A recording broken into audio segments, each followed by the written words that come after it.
Hello मेरे प्यारे बच्चों, कैसे हैं आप सब। आई होप आप लोग बहुत अच्छे होंगे। तो वेलकम बैक मेरे प्यारे बच्चों। आज हम लोग क्या पढ़ने वाले हैं? आज हम लोग बहुत ही इंटरेस्टिंग चीज़ पढ़ने वाले हैं। वैसे टॉपिक के बारे में पढ़ने वाले हैं जो हर समय हो रहा है। वो क्या है? वो है मोशन। क्या है मोशन? क्या है रेस्ट? क्या उसका डेफिनेशन है? और मोशन इतना इम्पॉर्टेंट क्यों है? मोशन के साथ स्पीड क्या है, वेलोसिटी क्या है, एक्सेलरेशन क्या है, आज हम सब वन बाय वन करके देखने वाले हैं। तो चलिए हम अपना स्टार्ट करते हैं अपना टॉपिक मोशन का। तो मोशन से पहले हम देखेंगे कि रेस्ट क्या है। ठीक है, अगर देखना है हमें कि रेस्ट क्या है तो मोशन से पहले हम क्या देखेंगे बेटा? रेस्ट क्या है। तो बात हम यहाँ करेंगे रेस्ट की। तो जब कोई भी बॉडी, अब किसी भी बॉडी की बात करें, ठीक है, कोई भी बॉडी अगर अपना पोजीशन चेंज नहीं करता है, अगर अपना पोजीशन चेंज नहीं करता है, तो चेंज नहीं करते कैसे समझेंगे कि बॉडी का पोजीशन चेंज हुआ नहीं हुआ? तो इसके लिए हम क्या देखते हैं कि जो हमारा बॉडी है उसके चारों ओर, या कोई भी ऑब्जेक्ट है उसके चारों ओर की सराउंडिंग क्या है। अगर वो सराउंडिंग चेंज हो रही है, अगर वो सराउंडिंग चेंज हो रही है तो इसका मतलब बॉडी हमारा मोशन में है, और अगर नहीं हो रही है तो इसका मतलब हमारा क्या है? बॉडी रेस्ट में है। जैसे मान लीजिए कि मैंने बोला कि अभी अगर आप अपने आप को देखो कि आप रेस्ट में हो कि मोशन में हो। अभी मैंने बोला आप देखो रेस्ट में हो कि मोशन में। आप ये पढ़ाई कर रहे हो, आप एक जगह पे रुके हुए, आप वीडियो को देख रहे हो, आप इधर उधर नहीं जा रहे हो, तो आपकी जो सराउंडिंग है उसमें आपको दिख रही होगी कि आप टेबल आपके सामने है, चेयर पे आप बैठे हो, हाथ में आपके मोबाइल है या लैपटॉप है जिसपे आप पढ़ रहे हो, साथ में आपके बुक है। तो ये सब आपकी सराउंडिंग है जो चारों ओर है। आप समझ रहे हैं बात को? और ये कंटिन्यूअसली वैसे ही है, ये चारों ओर ही आपको दिख रहा है जब तक आप बैठ करके उस जगह पे आप पढ़ रहे हैं। जब तक आप पढ़ रहे हैं तब तक आपकी सराउंडिंग वही है। अब मैंने आपको क्या बोला? बेटा जाओ एक गिलास पानी पी के आओ, बहुत गर्मी है, डिहाइड्रेटेड हो जाओगे, जल्दी से जाओ, वीडियो पॉज करो और पानी पी के आओ। अब आप क्या किए? पानी पीने चले गए। तो पानी पीने कहाँ जाओगे? ऑब्वियस सी बात है, किचन। और उसके लिए आपको क्या होगा? चल के जाना पड़ेगा। आप चल के गए किचन। जब किचन में पहुंचे तो आप क्या देख रहे हो? आपकी सराउंडिंग चेंज हो गई। जो सराउंडिंग आपकी थी कि आप आपके चारों ओर बुक्स है, आपके लैपटॉप है, आपके सराउंडिंग में कंप्यूटर है, लैपटॉप है, ये जो भी है, चेयर है, वो अब क्या हो गई? चेंज हो गई। कैबिनेट दिख रहा है आपको, आपको यूटेंसिल्स दिख रहे हैं, बर्तन दिख रहे हैं, आरओ जहाँ से पानी लेने गए हो आरओ दिख रहा है। तो ये सराउंडिंग आपकी चेंज हो गई। तो जब आपकी सराउंडिंग चेंज हुई तो क्या हो गया? इसका मतलब अब जस्ट अपोजिट मोशन हो गया। रेस्ट और मोशन में किस चीज का फर्क होता है बेटा? कि आपकी सराउंडिंग चेंज होती है। क्या देखते हो आप? कैसे समझोगी कि कौन सी बॉडी रेस्ट में है, मोशन में है? तो वो आप किसके अकॉर्डिंग देखोगे? सराउंडिंग के अकॉर्डिंग देखोगे। तो अगर रेस्ट की बात करें तो a body is in rest when position does not change with respect to its surrounding. अपने सराउंडिंग के अकॉर्डिंग अगर कोई भी बॉडी क्या करती है? पोजीशन चेंज नहीं करती है, तो वो क्या कहलाती है? रेस्ट में। वो बॉडी रेस्ट में कहलाती है। अब आगे ये भी बताऊंगी कि सिर्फ रेस्ट कहने की चीज है, रेस्ट तो कुछ है नहीं, है ना। लेकिन अभी के लिए जान लीजिए रेस्ट क्या हुई। अब आगे बात करते हैं मोशन की। ठीक है, तो जब मैंने क्या बोला कि अगर सराउंडिंग चेंज नहीं हो रही है तो क्या है? वहां पे रेस्ट है। और अभी मैंने क्या बताया? जब आप स्टडी रूम से कहाँ आ गए? आप स्टडी रूम से आ गए किचन में, तो आपकी सराउंडिंग चेंज हो गई। यानी कि मोशन को अगर डिफाइन करना है तो क्या कहेंगे? Object is in motion. Object motion में है अगर continuously change its position with respect to surrounding. अगर आपके सराउंडिंग के रिस्पेक्ट में कंटिन्यूअसली चेंज हो रहा है आपका पोजीशन, तो वो आपका कहलाएगा मोशन। सही है।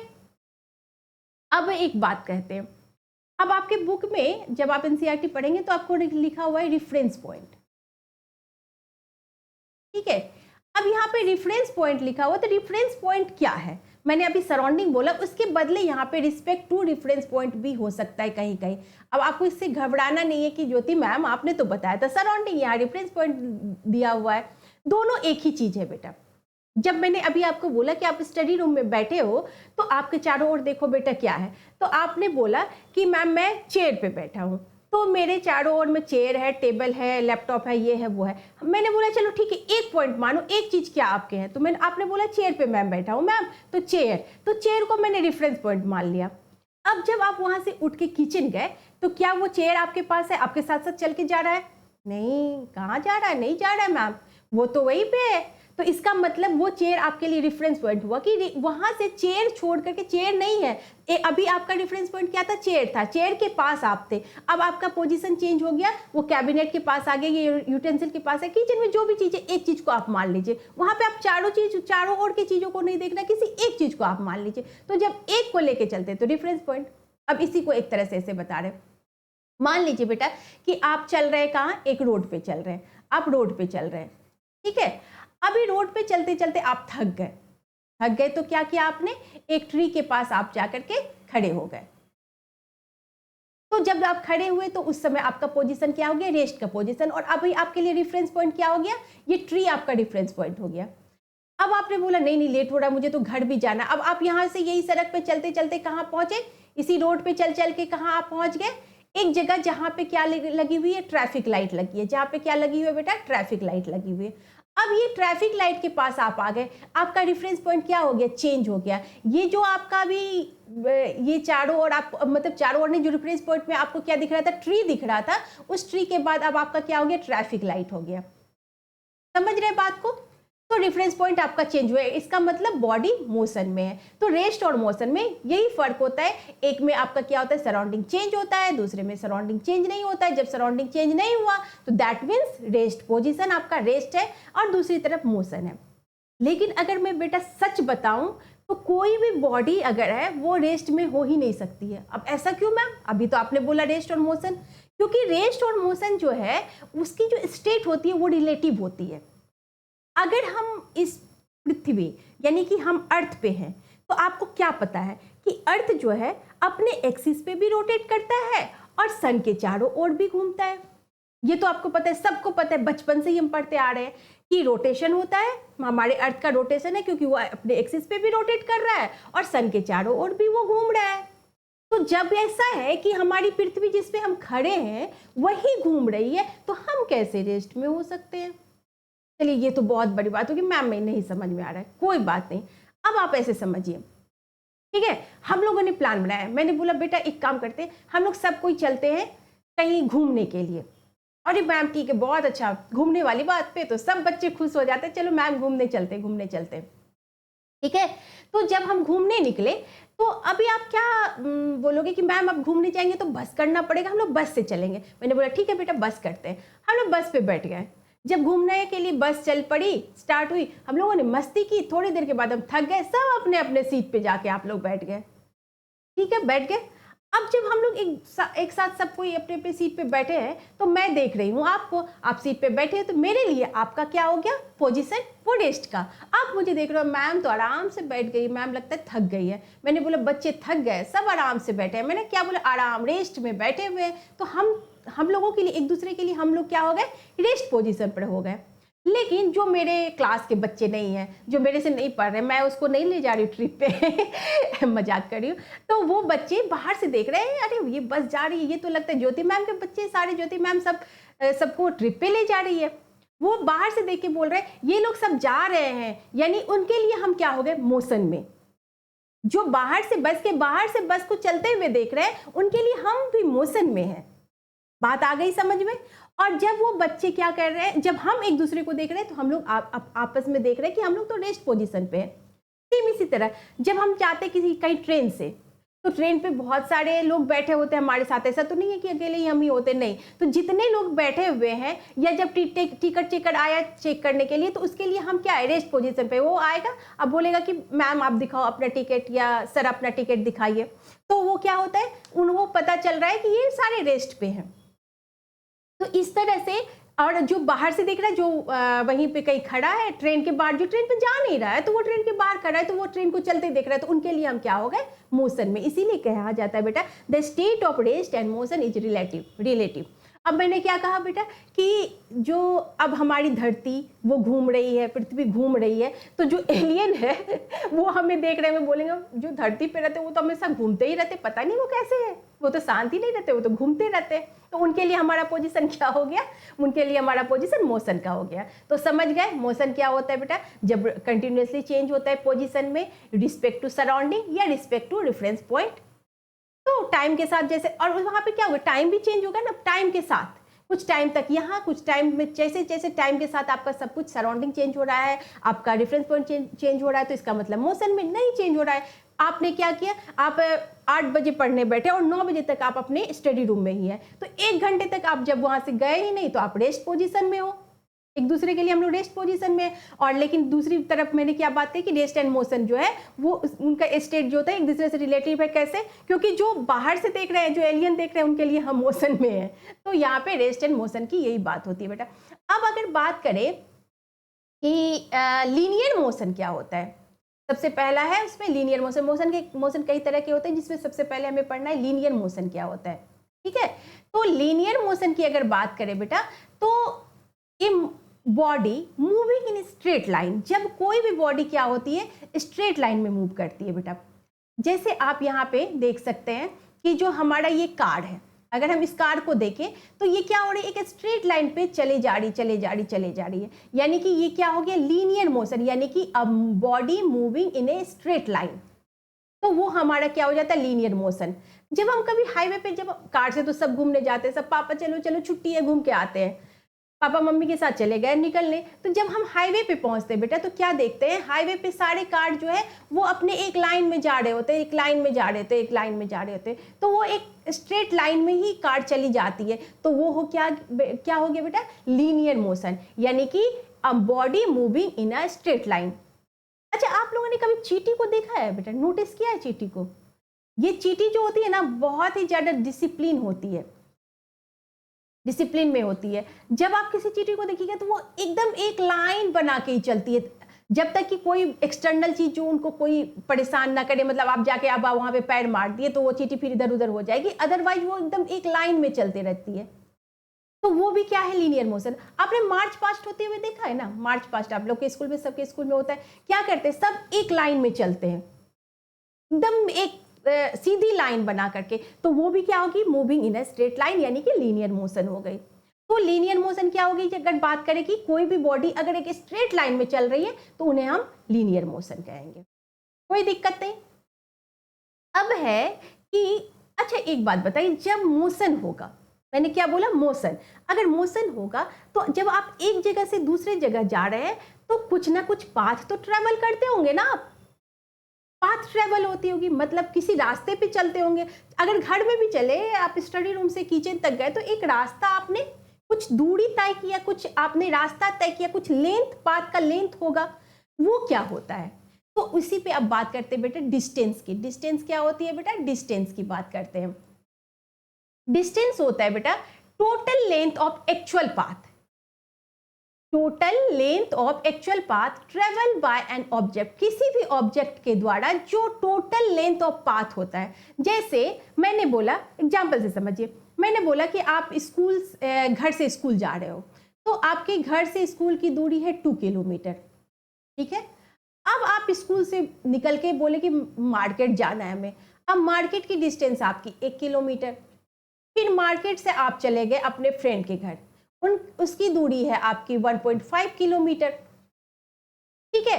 अब आए अपने फ्रेंड के घर से आप अपने घर तक, समझ रहे बात को बेटा।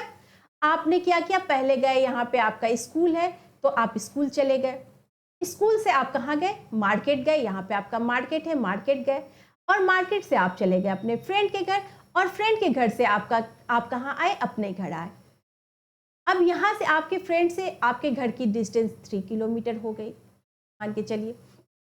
तो अगर मान लीजिए कि अगर हम देखें कि टोटल आपने कितना डिस्टेंस तय किया, कितना डिस्टेंस ट्रेवल किया, कितना टोटल लेंथ हुआ, तो यहाँ से हमने कहा 2 किलोमीटर, तो आप कहेंगे 2 + 1, क्योंकि आप मार्केट गए तो 1 किलोमीटर, फिर आप अपने फ्रेंड के घर गए 1.5 किलोमीटर, और प्लस आप क्या गए 3 किलोमीटर। 2 + 1 3 + 3 6 + 7 7.5 किलोमीटर आपने टोटल डिस्टेंस ट्रेवल किया। ओके, तो एक्चुअल जो पाथ होता है, जितना डिस्टेंस होगा आपका, वो आप जब जोड़ देंगे, एक्चुअल लेंथ को आप जोड़ देंगे, जो आपका पाथ है, जिस रास्ते पर, मतलब पाथ क्या, जहाँ पे आप चल रहे हैं, वो चलते चलते चलते जहाँ भी आप गए, आपका जहाँ मन कर गया, आपको कोई रोक नहीं रहा है, लेकिन आप उसको ऐड कर दीजिए, तो आपका क्या निकल जाएगा, डिस्टेंस।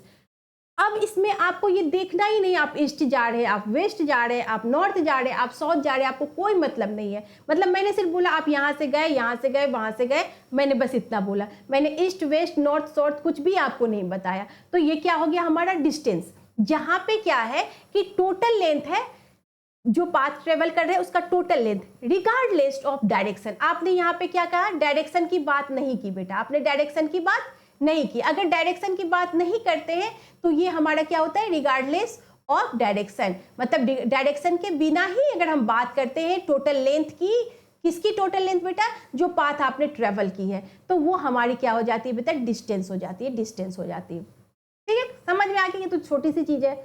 अब यहाँ पे एक चीज दिया हुआ है, it is a scalar quantity. अभी बताती हूँ कि स्केलर क्वांटिटी क्या होती है। ये हमेशा पॉजिटिव होता है, ये measure in units in metre, metre में आपको इसको एसआई यूनिट अगर देखेंगे, एसआई यूनिट होता है इंटरनेशनल स्टैंडर्ड यूनिट का, वो हमारा मीटर में है। अदरवाइज अगर ज़्यादा बड़ी डिस्टेंस होती है तो हम किलोमीटर में बात करते हैं। ठीक है, जैसे आप देखते हैं कि गाड़ी की, अगर आप देखते हैं कि कितना किलोमीटर गाड़ी चला है, तो 1000 किलोमीटर, 2000 किलोमीटर, 3000 किलोमीटर, तो जब भी डिस्टेंस लंबी होती है तो हम किलोमीटर में देखते हैं, अदरवाइज मीटर, एसआई यूनिट लेकिन मीटर ही होता है। ठीक है, तो ये चीज हो गई। अब मैंने आपको बता दिया कि क्या क्या होता है डिस्टेंस में। डिस्टेंस एक स्केलर क्वांटिटी होती है। स्केलर क्वांटिटी मतलब क्या होती है, वैसी क्वांटिटी बेटा जहां पे सिर्फ और सिर्फ हम क्या बात करते हैं, मैग्नीट्यूड की बात करते हैं, मैग्नीट्यूड की बात करते हैं, हम डायरेक्शन की बात नहीं करते। डायरेक्शन मतलब क्या, मैंने अभी क्या बोला, आप अपने स्कूल गए, मैंने बताया आप ईस्ट की साइड गए, वेस्ट के साइड गए, नॉर्थ के साइड गए, साउथ के साइड गए, मैंने कुछ भी नहीं बताया, मैंने सिर्फ बताया आप स्कूल गए। आप स्कूल से घर आए, मैंने ये बताया, तो आपको जिस साइड भी होगा आप गए, आपने उसको ऐड कर लिया, आपका डिस्टेंस निकल गया। इसमें आपको कहीं देखना ही नहीं है कि आप किस साइड में जा रहे हैं। अगर लिखा भी है साइड तो कोई फर्क नहीं पड़ता, आपको एक्चुअल पाथ जो देखना है, एक्चुअल लेंथ ऑफ पाथ देखना है, और आप उसको ऐड कर देंगे। जैसे मान लीजिए यहाँ पे एग्जाम्पल दिया हुआ है, a person walks 3 kilometre east, 4 kilometre west, distance travel कितना हो गया, आपको ईस्ट गया वेस्ट गया कहीं से कुछ फर्क नहीं। अगर ऐसे देखिए तो ये कहाँ गया, अगर मान लीजिए कि ईस्ट के डायरेक्शन में गया, कितना 3 किलोमीटर, और फिर ये क्या गया, फिर गया वेस्ट के डायरेक्शन में 4 किलोमीटर, तो यहां से वो चलना स्टार्ट किया था। अब यहाँ पे तो ये 1 ही किलोमीटर आगे बढ़ा ना, लेकिन आपको ये नहीं देखना है कि ये ईस्ट गया वेस्ट गया, कहाँ गया कहाँ गया, यहां से आपको पोजीशन नहीं देखना, आपको टोटल लेंथ देखना है। तो 3 + 4 7 किलोमीटर। जबकि पर्सन कहाँ खड़ा है बताइए, अगर वो उस आदमी की बात करें तो वो कहाँ खड़ा है। अगर आप ही 3 किलोमीटर ईस्ट की तरफ जा रहे हैं और अब आप फिर वेस्ट चले आए 4 किलोमीटर, तो आप जहां से चलना पोजीशन स्टार्ट किए थे वहां से इनके बीच में आप कितने डिस्टेंस पे हैं, सिर्फ और सिर्फ 1 किलोमीटर। लेकिन आपको इससे कोई मतलब नहीं, क्योंकि मैंने बोला रिगार्डलेस ऑफ डायरेक्शन, डायरेक्शन से आपको कोई मतलब नहीं, आपको टोटल एक्चुअल पाथ को ऐड करना होता है। तो वो आपका क्या हो जाता है बेटा, इसको कहते हैं डिस्टेंस, जहां पे आपको डायरेक्शन को नहीं देखना पड़ता है, जरूरी नहीं है आपको डायरेक्शन देखना। तो फिर डायरेक्शन किस में दिखता है मैम, डायरेक्शन का भी कुछ तो यूज होता होगा। हाँ बेटा बिल्कुल होता है। तो उसके लिए हम क्या करते हैं, उसके लिए हम आते हैं डिस्प्लेसमेंट की तरफ।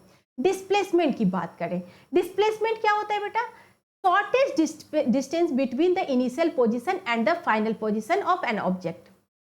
अभी हमने क्या देखा था बेटा कि आप जो है, आप कहाँ गए, यहाँ पे आप खड़े हैं, मान लीजिए ये आप है, गोल गोल सा मैं आपको बना देती हूँ, ये क्या है, आप है, और यहाँ से आप कहाँ गए, 4 किलोमीटर ईस्ट की तरफ, ठीक है, और फिर आप कहाँ गए, 5 किलोमीटर वेस्ट की तरफ गए। आप कहाँ चले गए, 5 किलोमीटर वेस्ट की तरफ।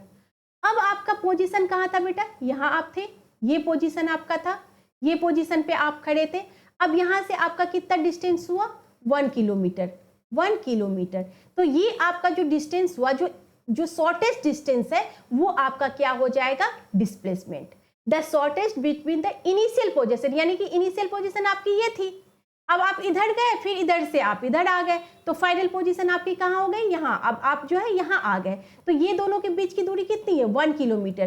तो शॉर्टेस्ट डिस्टेंस जो होता है वो कहलाता है डिस्प्लेसमेंट। अब आपने यहाँ क्या देखा कि आप यहाँ पे किसको देख रहे हो, डायरेक्शन को देख रहे हो, मतलब मैग्नीट्यूड तो देख ही रहे हो कितना किलोमीटर गए, कितना किलोमीटर गए, लेकिन साथ में क्या देख रहे हैं, डायरेक्शन को। जब हम डायरेक्शन की बात करते हैं तो वो हमारा डिस्प्लेसमेंट हो जाता है। और जब डायरेक्शन और मैग्नीट्यूड दोनों होता है तो वो कौन सी क्वांटिटी होती है, वेक्टर क्वांटिटी। उसको क्या कहते हैं बेटा, vector quantity, sorry vector quantity, vector quantity. यानी कि स्केलर और वेक्टर क्वांटिटी क्या होती है, जिसमें सिर्फ और सिर्फ मैग्नीट्यूड होता है, वो क्या हो जाती है हमारी स्केलर। जिसमें सिर्फ और सिर्फ क्या होता है, स्केलर क्या होती है, सिर्फ और सिर्फ मैग्नीट्यूड। और वेक्टर क्या होती है बेटा, जहां पे हम मैग्नीट्यूड प्लस क्या देखते हैं, प्लस डायरेक्शन। हमने यहाँ क्या क्या देखा बेटा, मैग्नीट्यूड तो देखा ही कि 3 किलोमीटर 4 किलोमीटर, इसको मैग्नीट्यूड कहते हैं। जो न्यूमेरिकल वैल्यू होती है उसको मैग्नीट्यूड कहते हैं। और direction east west north south, north east north west, south west, आपको पता है ये सब हमारा डायरेक्शन हो जाता है। तो अगर डिस्प्लेसमेंट को आपको बोले व्हाट इज डिस्प्लेसमेंट, तो आप क्या बोलेंगे, shortest distance between the initial position and the final position of an object in a particular direction. किसी एक डायरेक्शन को देख करके आप बोलेंगे कि किस डायरेक्शन में है। तो आप क्या बोलेंगे, 1 किलोमीटर टुवर्ड्स वेस्ट। वो किधर था, 1 किलोमीटर टुवर्ड्स वेस्ट, अपने पोजीशन से वो वेस्ट की तरफ था। ठीक है, तो अब आगे वही चीज कह रहा है कि इसकी अगर देखें कि क्या क्या कैरेक्टरिस्टिक है, क्या है डिस्प्लेसमेंट, तो ये it depends on the starting and ending position. इस किस पे डिपेंड करती है बेटा, जो स्टार्टिंग पोजीशन क्या थी आपकी, एंडिंग पोजीशन क्या थी। आपने देखा था ना कि मैंने क्या बोला। अच्छा यही चीज यहाँ पे देखिए, ये गाड़ी है, ये गाड़ी चल रही है बेटा, तो एक्चुअल डिस्टेंस की अगर बात करें तो ये टोटल आपका क्या हो गया, एक्चुअल डिस्टेंस हो गया। लेकिन डिस्प्लेसमेंट जो इस दोनों के बीच की जो दूरी हुई वो इनिशियल, क्योंकि यहाँ पे इसका क्या था, इनिशियल पोजीशन, और ये क्या हो गया आप इसका फाइनल पोजीशन। तो ये जो दोनों के बीच की जो डिस्टेंस है, शॉर्टेस्ट डिस्टेंस, वो आपकी क्या कहलाएगी, वो उसको कहते हैं बेटा डिस्प्लेसमेंट। तो ये किसके पे डिपेंड करता है कि आपका स्टार्टिंग पॉइंट क्या है, मतलब किसी भी ऑब्जेक्ट का स्टार्टिंग पॉइंट क्या है, और किसी भी ऑब्जेक्ट का क्या है, एंडिंग पॉइंट क्या है, मतलब उसका फाइनल पोजीशन क्या है। स्टार्टिंग पोजीशन और फाइनल पोजीशन पर डिपेंड करता है। दूसरा ये वेक्टर क्वांटिटी, अभी मैंने आपको बताया कि स्केलर क्या होता है, वेक्टर क्या होता है, जिसमें मैग्नीट्यूड और डायरेक्शन दोनों होता है, इसमें मैग्नीट्यूड और डायरेक्शन दोनों होता है। तो इसका मतलब ये क्या है बेटा, ये वेक्टर क्वांटिटी है। It can be positive, negative और जीरो। जब डिस्टेंस को मैंने बोला था कि वो सिर्फ और सिर्फ पॉजिटिव होगा, लेकिन ये क्या हो जाएगा, पॉजिटिव भी हो सकता है, निगेटिव भी हो सकता है, जीरो भी हो सकता है। एसआई यूनिट क्या होता है, मीटर में, इसमें भी एसआई यूनिट दोनों का मीटर ही होता है, वहां पे भी डिस्टेंस का भी इसका भी। अब बेटा ये बोलो कि मैम जीरो क्या, कैसे डिस्प्लेसमेंट जीरो हो गया। मैंने बोला कि ये जो बॉडी है, ठीक है, ये यहां से चलना शुरू की और कहां पे पहुंची, यहां पे पहुंची, लेकिन फिर यहां से चल के, जैसे आप क्या गए, इस घर से स्कूल गए और स्कूल से फिर घर आ गए। अब मैंने पूछा बताइए कि आपका डिस्प्लेसमेंट क्या है। आप पहले कहाँ गए, घर से स्कूल गए और स्कूल से घर आ गए, तो आपका इनिशियल पोजीशन क्या था, आपका घर था, आपका हाउस था, और फाइनल पोजीशन भी आपका क्या हो गया, घर हो गया। इसका मतलब आपका डिस्प्लेसमेंट क्या हो गया, जीरो हो गया। ठीक है, तो ये जीरो प्लस भी हो सकता है, माइनस भी हो सकता है, और जीरो भी हो सकता है। जैसे मैंने बोला कि मान लीजिए कि ये कार है, ठीक है, कार जो है वो कहाँ चला, वो एक रोड पे जा रही है और पहुंची कहाँ पे, मार्केट पहुंची। वो चली थी कितनी, 10 किलोमीटर। तो अभी इस केस में मैंने पूछा बेटा बताओ डिस्टेंस क्या है, डिस्टेंस ऑफ कार, डिस्टेंस जो है इस कार का क्या हो गया, कितना किलोमीटर हो गया, आप बोलोगे 10 किलोमीटर। मैंने पूछा डिस्प्लेसमेंट बताओ, आप बोलोगे मैम डिस्प्लेसमेंट ये तो 10 ही किलोमीटर दिख रहा है, क्योंकि अगर इनिशियल पोजीशन कार की बताई यहाँ, अब मार्केट में कार पहुंच गई, तो यहाँ दोनों की तो एक ही इनिशियल पोजीशन और फाइनल पोजीशन, डिस्टेंस और डिस्प्लेसमेंट दोनों एक ही है। बिल्कुल सही बात है, ऐसा नहीं कि डिस्टेंस और डिस्प्लेसमेंट हमेशा अलग ही होगा। सेम भी हो सकता है ना, कैसे सेम होगा? अगर आपने सिर्फ और सिर्फ एक ही बार की बात करी कि एक ही जगह से चल के दूसरे जगह पे पहुंच गया और वहां रुक गया, तो डिस्टेंस और डिस्प्लेसमेंट बिल्कुल ही एकदम सेम हो जाएगा। ठीक है, और अब हमने बात की बेटा कि मान लीजिए कि चलिए ये एक कोई कार है, वो कार ए पोजीशन चल के बी पोजीशन पे पहुंची, ठीक है, बी से सी पे पहुंची, सी से डी पे पहुंची। मैंने पूछा आपको बताइए बेटा डिस्टेंस क्या है? आप बोलेंगे ma'am A B plus B C plus C D. तो यहाँ पे दिख रहा है मुझे 5 मीटर, 10 मीटर और 5 मीटर। तो आप बोलेंगे 10, 5, 5, 10, 10, 20, तो आप बोलेंगे 20 metre ma'am. 5 + 5 10 + 10 20 metre. Very good.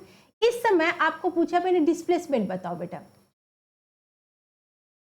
अब बोले मैम ये तो कार यहाँ ए से पोजीशन पे चली थी और डी पर पहुंच गई, तो डिस्प्लेसमेंट भी सेम होगा 20 मीटर।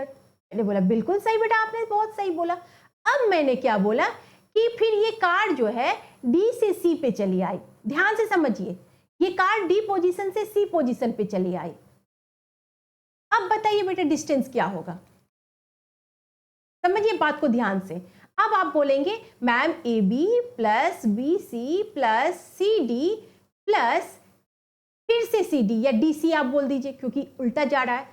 तो आप बोलेंगे मैम ये तो 5 + 10 + 5 था ही और साथ में और 5 ऐड कर देंगे। मैंने बोला बिल्कुल सही बात बेटा, आप तो बहुत होशियार हो, आप इसमें 5 मीटर और ऐड कर दो, 25 मीटर हो गया। अब बात करते हैं डिस्प्लेसमेंट की। अब शॉर्टेज ये क्या हो गया, शॉर्टेज डिस्टेंस क्या हो गया बेटा, AC हो गया। यानी कि अब यहाँ से कार चली थी और इसकी फाइनल पोजीशन क्या हो गई, यहाँ हो गई। तो अगर हम डिस्प्लेसमेंट की बात करेंगे तो डिस्प्लेसमेंट क्या हो जाएगी 5 + 10, यानी डिस्प्लेसमेंट हमारा क्या हो जाएगा बेटा 15 मीटर।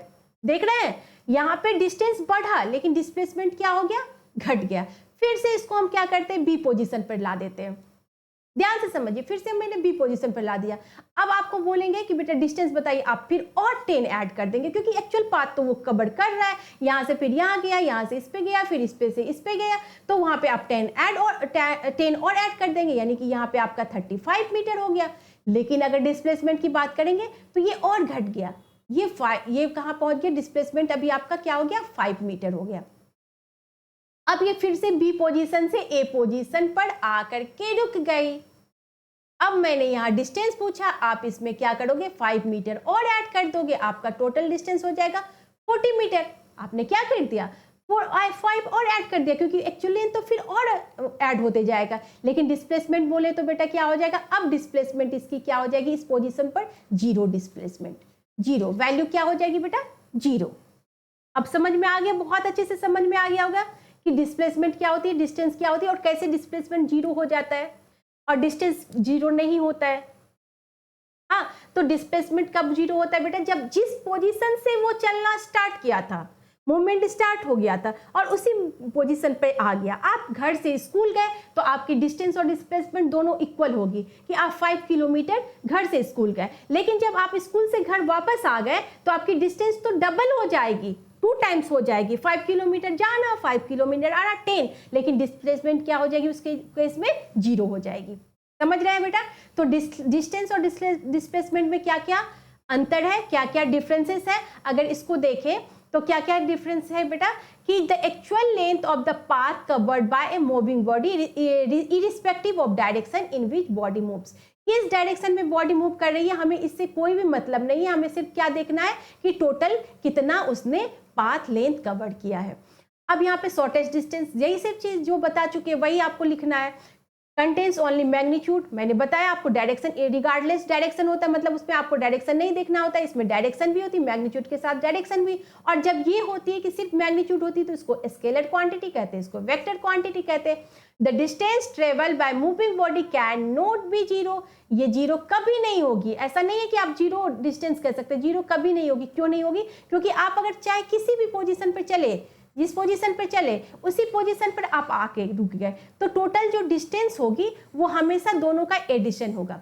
जैसे मान लीजिए हमने बोला कि एक बॉल जो है वो 140 मीटर ऊपर गई और वहां से 140 सेंटीमीटर ऊपर गई और वहां से क्या आ गई, नीचे आ गई। अब आपको पता है ये बॉल ऊपर जाएगी और इसी आपको दिखाने के लिए मैंने दो ये डॉट जो दिखाया ये दिखाने के लिए, अदरवाइज इसी वाले लाइन पे आएगी। तो इसीलिए ये क्या हो गया, एक तो ये बेटा जो स्ट्रेट लाइन वाली बात बोली थी मैंने कि मोशन इन स्ट्रेट लाइन, ठीक है, तो ये स्ट्रेट लाइन मोशन है। और दूसरी क्या बात हो गई इस पे कि अगर हम इसमें देखें डिस्टेंस की और डिस्प्लेसमेंट की बात देखें तो डिस्टेंस तो हमारा क्या हो जाएगा 140 प्लस 140 यानी 280 सेंटीमीटर। लेकिन अगर डिस्प्लेसमेंट की बात करें क्योंकि इसी पोजीशन पर फिर ये आ गया तो 0 डिस्प्लेसमेंट है इस केस में, ठीक है। तो डिस्प्लेसमेंट 0 और डिस्टेंस दोनों को ऐड करके जो आएगा, तो डिस्टेंस कभी भी 0 नहीं होता, ये ध्यान रखिएगा। और डिस्प्लेसमेंट क्या होती है, नेगेटिव पॉजिटिव नेगेटिव और 0 कुछ भी हो सकती है, ओके। अब यहाँ पे अगर हम बात करें बेटा एक बहुत और एक चीज है जो आप आगे पढ़ेंगे, यहाँ पे मैं बता देती हूँ कि जब डिस्टेंस बाय टाइम करते हैं तो वो हमारा क्या हो जाता है, डिस्टेंस बाय टाइम, तो वो स्पीड कहलाता है। और जब हम डिस्प्लेसमेंट बाय टाइम करते हैं, डिस्प्लेसमेंट बाय टाइम, तो वो हमारा क्या हो जाएगा, जब हम डिस्प्लेसमेंट बाय टाइम कहते हैं तो वो हमारा हो जाता है, ये कौन सी, इसको स्पीड नहीं कहते, इसको क्या कहते हैं, वेलोसिटी कहते हैं। इसको क्या कहते हैं बेटा, वेलोसिटी, ठीक है। तो स्पीड क्या देता है, जब डिस्टेंस बाय टाइम करते हैं तो वो स्पीड देता है, डिस्प्लेसमेंट बाय टाइम करते हैं तो वो वेलोसिटी, वो आगे हम पढ़ेंगे। लेकिन मैंने अभी आपको इसलिए बता दिया कि यहाँ पे डिस्टेंस और डिस्प्लेसमेंट का जब आपको अंतर पूछेगा तो आप एक चीज इसको भी लिख सकते हैं कि डिस्टेंस बाय टाइम हमेशा स्पीड देता है, और जब डिस्प्लेसमेंट को टाइम से डिस्प्लेसमेंट बाय टाइम करते हैं तो वो हमेशा वेलोसिटी देता है, ठीक है। अब आगे हम पढ़ेंगे कि मोशन कितने तरह के होते हैं। मोशन तो हमने पढ़ लिया कि मोशन क्या होते हैं, जब सराउंडिंग को देख करके आप अपना पोजीशन चेंज करते हैं टाइम के साथ तो वो हम आपका क्या कहलाता है, मोशन कहलाता है। अब ये मोशन कितने तरह के होते हैं बेटा, टाइप्स ऑफ मोशन, तो एक होता है हमारा यूनिफॉर्म मोशन, दूसरा होता है नॉन यूनिफॉर्म मोशन। यूनिफॉर्म मतलब ही क्या होता है बेटा, एक समान। यूनिफॉर्म मतलब क्या होता है, अच्छा आप लोग बताइए, आप लोग के स्कूल पे कहते हैं ना कि यूनिफॉर्म पहन के आना है, क्यों कहते हैं, क्योंकि सबको एक जैसा दिखना है। ऐसा नहीं है कि कोई, अब मान लीजिए कि उसमें कुछ बच्चे होंगे जिनके पापा काफ़ी पैसे कमाते हो एक मिनट के लिए, किसी के पापा थोड़े कम कमाते होंगे तो उनके स्टैंडर्ड, लिविंग स्टैंडर्ड ज़्यादा कम होते हैं। लेकिन अगर आप यूनिफॉर्म पहन के जाओगे तो किसी की लिविंग स्टैंडर्ड आपको देख के नहीं पता चलेगी। तो इसीलिए जो स्कूल्स में जो यूनिफॉर्म पहनाया जाता है उसके पीछे यही रीजन है कि आप ना बिल्कुल सेम दिखो। यूनिफॉर्म मतलब क्या होता है, सेम दिखने के लिए, सेम आपको दिखना है। तो यहाँ पे मैंने इसलिए बताया कि ये चीज यूनिफॉर्म क्या, वर्ड का मतलब क्या होता है, उस चीज से हमारा कुछ ऐसा दिक्कत नहीं है। चलिए, तो यूनिफॉर्म हमारा क्या हो गया बेटा, यूनिफॉर्म मोशन क्या होगा, अगर यूनिफॉर्म की बात करें तो यूनिफॉर्म मोशन सेम। तो अगर कोई भी बॉडी जो इक्वल डिस्टेंस ट्रेवल करता है इक्वल इंटरवल ऑफ टाइम में, ठीक है, जैसे मान लीजिए कि मैंने एक बॉडी लिया, वो यहां से चलना शुरू किया, ए पोजीशन से चलना शुरू किया और वो कहां पहुंचा, बी पे, ठीक है। अब बी से कहां चला, सी पे, सी से कहां चला, डी पे। अब ए से बी पहुंचने में, अब ये सबकी डिस्टेंस इक्वल है, ठीक है। अगर मान लीजिए ये 2 मीटर है तो ये भी 2 मीटर है, ये भी 2 मीटर है। अब इसको ए से बी पहुंचने में कितना टाइम लगा, इसको टाइम लगा, मान लिख के चलते हैं कि 10 सेकेंड लगा। बी से सी पहुंचने में इसको 10 सेकेंड लगा, सी से डी पहुंचने में इसको क्या लगा, 10 सेकेंड लगा। अब आप क्या देख रहे हैं, इक्वल डिस्टेंस ट्रेवल जो किया है वो कितने में, इक्वल इंटरवल ऑफ टाइम में, 10 सेकेंड में, हर 10 सेकेंड में उसने 2 मीटर डिस्टेंस तय किया है। तो अगर ऐसा होगा कि कोई भी बॉडी इक्वल डिस्टेंस को इक्वल इंटरवल ऑफ टाइम में चेंज कर रहा है तो वो हमारा क्या कहलाएगा, यूनिफॉर्म मोशन। और यूनिफॉर्म मोशन किधर बेटा, स्ट्रेट लाइन में, ये हम स्ट्रेट लाइन की बात कर रहे हैं, स्ट्रेट लाइन में। तो अगर आपसे पूछे व्हाट इज यूनिफॉर्म मोशन तो आप क्या बोलेंगे, if a body travels equal distance in equal interval of time in a straight line is called uniform motion. Just opposite, non uniform मतलब सेम नहीं है, मैंने बोला नहीं, यूनिफॉर्म मतलब ही होता है सेम, और नॉन लगा दिए तो सेम नहीं है। यानी कि अगर इक्वल डिस्टेंस को वो अनइक्वल टाइम में क्या किया, ट्रेवल किया, अनइक्वल डिस्टेंस को उसने इक्वल इंटरवल ऑफ टाइम में क्या किया, चेंज किया। जैसे अभी इसी चीज में हमने क्या देखा कि अगर मान लीजिए ये बॉडी ए से बी में गई, बी से सी में गई, सी से डी में, ए से बी, बी से सी और सी से डी। अब यहाँ पे 10 सेकेंड यहाँ भी देते हैं, 10 सेकेंड यहाँ भी देते हैं, 10 सेकेंड यहाँ भी देते हैं। लेकिन ये 10 सेकेंड में यहाँ पे 5 मीटर चली और यहाँ से यहाँ ये 3 मीटर ही चली, यहाँ से यहाँ ये 2 मीटर ही चली। तो यहाँ पे ये क्या हो जाएगा हमारा, ये जो देख ले टाइम, तो हमारा टाइम इंटरवल तो सेम है, 10 सेकेंड 10 सेकेंड 10 सेकेंड। लेकिन हम क्या देख रहे हैं, डिस्टेंस तो सेम नहीं है। यानी कि अगर कोई भी body travels equal distance and in motion, if a body travels unequal distance in equal interval of time, time क्या है, इक्वल इंटरवल है, लेकिन चेंज कितना कर रहा है इसका पोजीशन या ट्रेवल जो कर रहा है वो कहाँ हो रहा है, देख रहा है बेटा, अब इसका जो है अनइक्वल डिस्टेंस ट्रेवल कर रहा है। समझ में आ रहा है बात बेटा? क्या होता है कि नॉन यूनिफॉर्म मोशन क्या होता है, अगर कोई भी बॉडी, मैंने बोला एक बॉडी है जो स्टार्ट की इस पोजीशन से, पोजीशन ए, फिर पोजीशन बी, फिर पोजीशन सी, फिर पोजीशन डी। ए से बी की डिस्टेंस जो है वो हमारी है 5 मीटर, बी से सी की हमारी है 3 मीटर और सी से डी की है 6 मीटर। मान के चलते हैं ये डिस्टेंस है, ए से बी, बी से सी, सी से डी। और सबको चलने में कितना लगा, 10 सेकेंड लगा, 10 सेकेंड 10 सेकेंड। तो इक्वल इंटरवल ऑफ टाइम तो इक्वल है, लेकिन डिस्टेंस क्या है, वो इक्वल तय कर रहा है नहीं, ट्रेवल इक्वल डिस्टेंस कर रहा है नहीं। तो ये क्या हो जाएगा, नॉन यूनिफॉर्म मोशन। यानी if a body travels unequal distance in equal interval of time is called non uniform motion. याद रखिए, यूनिफॉर्म से मतलब होता है हमारा सेम, टाइम भी सेम, टाइम का ड्यूरेशन, टाइम का इंटरवल भी सेम होगा और डिस्टेंस भी हमारा same, equal interval of time में इक्वल डिस्टेंस ट्रेवल करेगा। लेकिन नॉन यूनिफॉर्म मोशन क्या होगा, अनइक्वल डिस्टेंस ट्रेवल करेगा इक्वल इंटरवल ऑफ टाइम में, तो उसे हम क्या कहेंगे, नॉन यूनिफॉर्म मोशन। आ गई समझ में बात? अब हमने बात की थी बेटा speed and velocity. Speed and velocity क्या होती है, तो स्पीड और वेलोसिटी की अगर बात करें तो मैंने पहले ही बताया, जैसे कि अभी पढ़े थे कि स्पीड क्या होती है, जो स्पीड होती है वो होती है टोटल डिस्टेंस बाय टाइम। मतलब a distance travel by moving body in unit time, unit time में कितना डिस्टेंस ट्रेवल कर रही है कोई भी बॉडी, वो हमारी क्या कहलाती है, मोशन कहलाती है, स्पीड कहलाती है।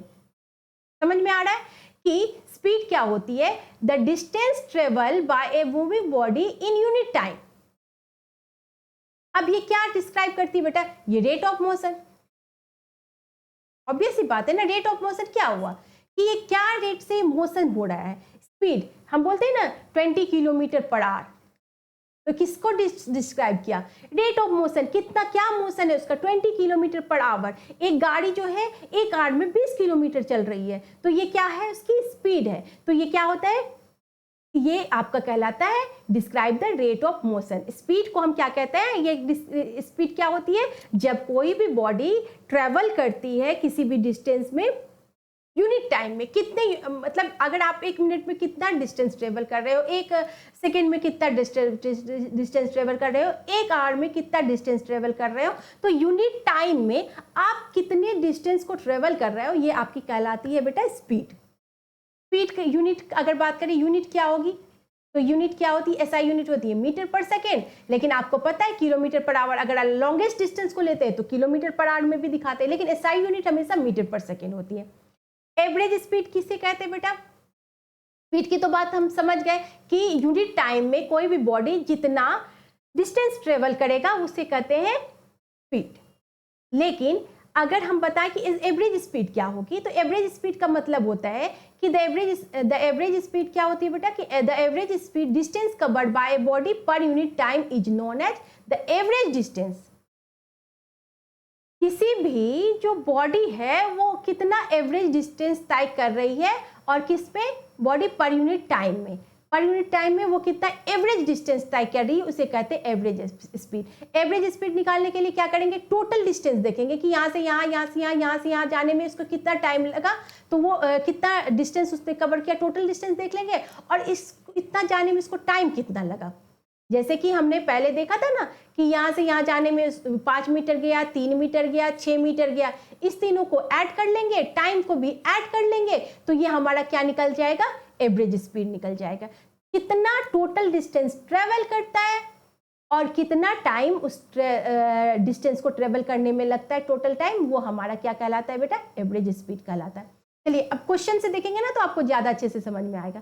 अ car starting from rest, rest से कार स्टार्ट हो रही है और उसने डिस्टेंस ट्रेवल किया 125 kilometre in 2 hour, next 45 kilometre in 1.5 hour और अनदर 30 किलोमीटर इन 1.5 आवर्स। जब तक वो रेस्ट पे नहीं पहुंचा तो वो कैसे कैसे चला है बेटा, तो अभी पहला हम देख लेते हैं कि कार जो है रेस्ट से चलना शुरू किया तो वो इसने डिस्टेंस ट्रेवल किया 125 किलोमीटर। फिर उसने क्या किया, नेक्स्ट वो लेकिन कितना में, 2 आवर में। फिर उसने 45 किलोमीटर चला तो 45 किलोमीटर। फिर वो कितना किलोमीटर चला बेटा, 30 किलोमीटर। अब आप इसको ऐड करेंगे तो 5 + 5 10, 3 + 4 7 + 2 9 + 10 0 100 और 1 1 2 200 किलोमीटर आपने ऐड कर लिया। ठीक है, तो यहाँ पे 200 किलोमीटर क्या हो गया इसका टोटल डिस्टेंस। अगर देखें तो टोटल डिस्टेंस क्या हो गया, टोटल डिस्टेंस क्या हो गया 200 किलोमीटर। अब आपको क्या देखना है बेटा, टोटल टाइम। आपको क्या देखना है कि टोटल टाइम कितना होगा। तो टोटल टाइम देखने के लिए आप क्या करेंगे कि सबसे पहले देखेंगे 2 hour plus 1.5 hour plus 1.5 hour, तो ये कितना हो गया 2 + 1.5 + 1.5 3 3 + 2 5 आवर। ठीक है, तो यहाँ पे हमारा क्या हो गया 2 आवर ये हो गया और ये 1.5 1.5 3 3 + 2 5 आवर हो गया। 5 आवर में उसने 200 किलोमीटर किया। तो अब यहाँ पे अगर हमें बात करें कि एवरेज स्पीड क्या हुई इसकी, तो टोटल डिस्टेंस ट्रेवल कितना था 200/5, तो 40 kilometre per hour, 40 kilometre per hour. ये आपका क्या हो गया एवरेज स्पीड हो गया। तो एवरेज स्पीड में कुछ नहीं करना है बेटा, कितना उसने डिस्टेंस ट्रेवल किया सबको ऐड कर लेना है और कितना टाइम लगा उसको ऐड कर लेंगे और जब उसको उससे डिवाइड कर देंगे तो आपको क्या आ जाएगा एवरेज स्पीड आ जाएगा। इसीलिए एवरेज स्पीड के लिए क्या कहा जाता है, total distance travel bye total time taken. और एवरेज स्पीड कहते किसको है, व्हाट इज एवरेज स्पीड आपसे पूछ दे डेफिनेशन तो क्या कहेंगे, the average distance covered by a body per unit time is known as average speed. ठीक है, अब इस 40 किलोमीटर पर आवर तो है आपका, अब इसको अगर आपको मीटर पर सेकेंड में चेंज करना है तो 5/18 से आप इसको डिवाइड कर देंगे तो आपको क्या आ जाएगा, इसका मीटर पर सेकेंड में आ जाएगा आंसर। ओके, तो मीटर पर सेकेंड में चेंज करने के लिए हमें करना क्या होता है, 5/18 से डिवाइड करना होता है, क्योंकि ऐसा यूनिट क्या होता है मीटर पर सेकेंड होता है। अब बात करते हैं बेटा स्पीड तो हो गई, अब वेलोसिटी क्या होती है, वेलोसिटी क्या होती है, the rate of time of displacement is called velocity. ठीक है, जब हमने क्या कहा था rate of time of speed, तो उसको हमने कहा था rate of time of distance को हमने क्या कहा था, स्पीड कहा था। Rate of time of distance को हमने कहा था स्पीड और rate of time of displacement को हम क्या कहेंगे वेलोसिटी। यानी कि जो आपका डिस्प्लेसमेंट बाय टाइम है वो आपका वेलोसिटी कहलाएगा। अभी मैंने बताया था जब आपको डिफरेंस बता रही थी स्पीड और वेलोसिटी की, तभी भी जब आपको बता रही थी डिस्टेंस और डिस्प्लेसमेंट की, तभी भी मैंने बताया था कि अगर आप डिस्टेंस में टाइम से डिवाइड करेंगे, पर यूनिट टाइम अगर निकालेंगे तो वो आपको स्पीड देगा, लेकिन अगर आप डिस्प्लेसमेंट बाय टाइम करेंगे तो वो आपको वेलोसिटी देगा। तो यहाँ पे आपको वेलोसिटी मिलेगा। अब आप बताइए बेटा कि डिस्टेंस की बात करें तो उसको हमने बोला था कि ये स्केलर क्वांटिटी है और डिस्प्लेसमेंट की बात करी थी तो हमने क्या कहा था वेक्टर क्वांटिटी है। यानी कि अगर हम देखें स्पीड और डिस्टेंस की बात करें तो स्पीड हमारा क्या हो जाएगा, स्पीड हमेशा क्या हो जाएगा बताइए, क्योंकि डिस्टेंस बाय टाइम है तो ये स्केलर हो जाएगा, स्केलर क्वांटिटी। और अगर वेलोसिटी की बात करें तो वेलोसिटी क्या होगा हमारा वेक्टर क्वांटिटी। ठीक है, तो ये सब भी साथ में समझते जाइए, स्केलर और वेक्टर क्या होता है और स्केलर कौन कौन सा होता है, वेक्टर क्या होता है। तो वेलोसिटी क्या होती है बेटा, वेलोसिटी हमारी होती है कि डिस्प्लेसमेंट बाय टाइम टेकन। और एवरेज वेलोसिटी वही वाली बात, initial velocity plus final velocity bye 2 कर देंगे तो हमें एवरेज वेलोसिटी आएगी कि कितना इसका इनिशियल वेलोसिटी था, फिर फाइनल वेलोसिटी, और उसको जब डिवाइड कर देंगे 2 से तो वो हमारा क्या आ जाएगा, एवरेज वेलोसिटी आ जाएगा। अब बात करते हैं acceleration. What is acceleration? Acceleration क्या होती है? The rate of change of velocity. Velocity के रेट में जो चेंज होता है उसे हम क्या कहते हैं, एक्सेलरेशन कहते हैं। The rate of change of velocity of a body with respect to time is called acceleration.